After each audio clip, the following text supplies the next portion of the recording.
Amazing. That's why we're so popular in the world, ladies and gentlemen.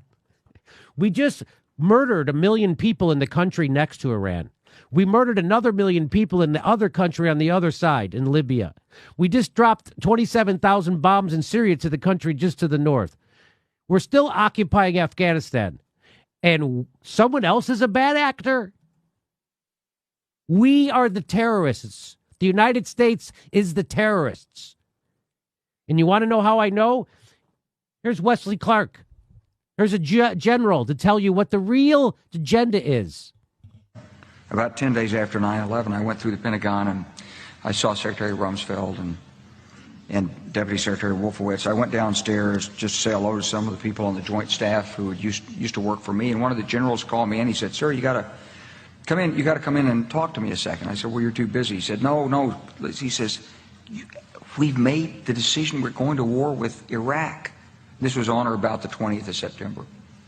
I said, "We're going to war with Iraq. Why?" He said, "I don't know." He said, "I guess they don't know what else to do." So I said, "Well, did they find some information connecting Saddam to Al-Qaeda?" He said, No. He says, "There's nothing new that way. They just made the decision to go to war with Iraq."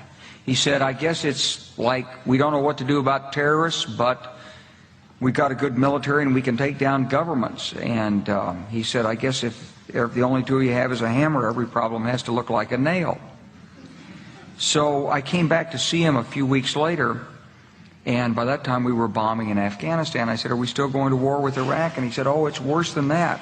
He said, he reached over on his desk, he picked up a piece of paper, and he said, I just got this down from upstairs," meaning the Secretary of Defense's office today, and he said, "This is a memo that describes how we're going to take out 7 countries in 5 years, starting with Iraq and then Syria, Lebanon, Libya, Somalia, Sudan, and finishing off Iran."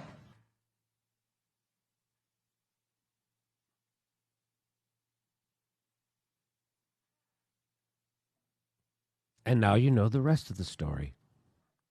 Why did we invade Iraq? That's why. Why did we invade Libya? That's why. Why did we invade Syria? That's why. Why is our military in the Sudan, in Somalia? That's why. This is all about imperialism. That's why. It's all about oil, natural resources, and corporate profits. That's what this is all about. Murdering people. Murdering people. That's what this is all about. Because we can. United States is the biggest murdering terrorist country in the world. Organization. We're much, much bigger terrorists than Al-Qaeda and ISIS ever could hope to be. That's our country. Now, people like Sam Harris will tell you that we're the good guys. And we should be doing this because they have an old-timey religion that's barbaric. Unlike Sam Harris's religion, and unlike the Christianity I was brought up with, which massacred the Indians, the Native Americans in the United States,